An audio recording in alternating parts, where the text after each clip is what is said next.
Hi, my name is Destiny Lacrosse, and today I'm going to be talking about myself as a public speaker. I too have strengths and weaknesses just like everybody else taking this course.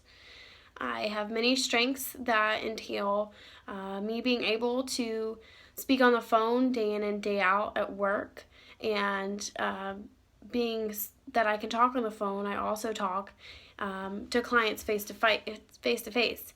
And the only time that I ever have trouble is when I get asked questions on the spot. But when I am in a classroom setting and I'm in front of students and a professor, I do tend to get red-faced and my eyes get watery and I start to laugh at nothing, and I struggle with that. I get really nervous and shaky, just like everybody else does. And I do have some good strengths, being that I do like to talk to people. I'm not shy in any way, shape, or form. I think that's one of my flaws also, is that I like to talk too much. But a couple of my weaknesses are that I like to use verbal fillers. I use them too much in a way where it gets a little overbearing. But when I am talking on the phone, I do tend to speak so fast that I don't even know what I'm saying. So I hope that this course can really help with me being able to speak better with clients and sounding a little bit more professional. I believe that professionalism is a big part, and public speaking is a big part of being a professional. I have learned that the hard way in being so nervous that I can't speak to clients in a professional manner, and they look down upon you with that.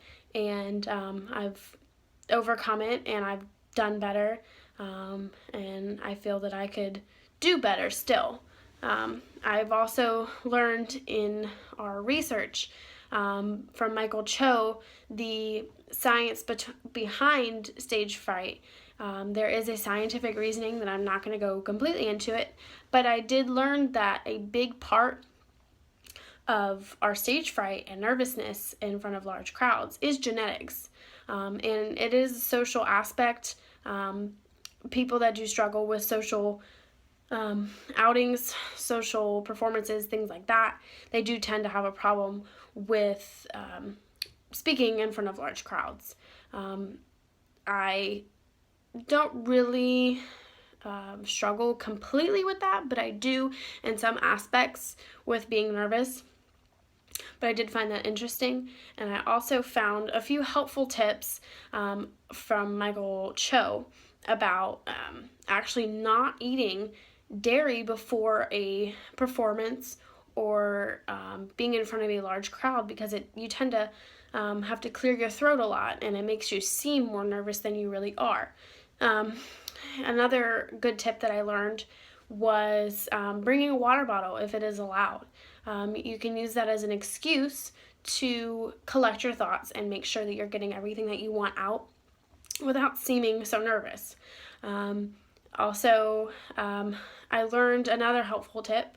If you forget a key point, not your entire audience is going to completely hear everything you're saying. When you're speaking, they're not going to pick up on everything. So when you are speaking and you leave out a point, it's really okay. Don't bring attention to it. Just carry on. And if you do remember to come back to that point, if it's not too out of key with what you're saying, then you can repeat it. But if not, it's not the end of the world, and to move on. And I hope that I can use these helpful tips to gain a better knowledge of becoming a public speaker. And I cannot wait to take this course to the end and help myself become a better public speaker and become a better professional for myself for the rest of my life. And I hope that I can help anybody that needs help. Thank you.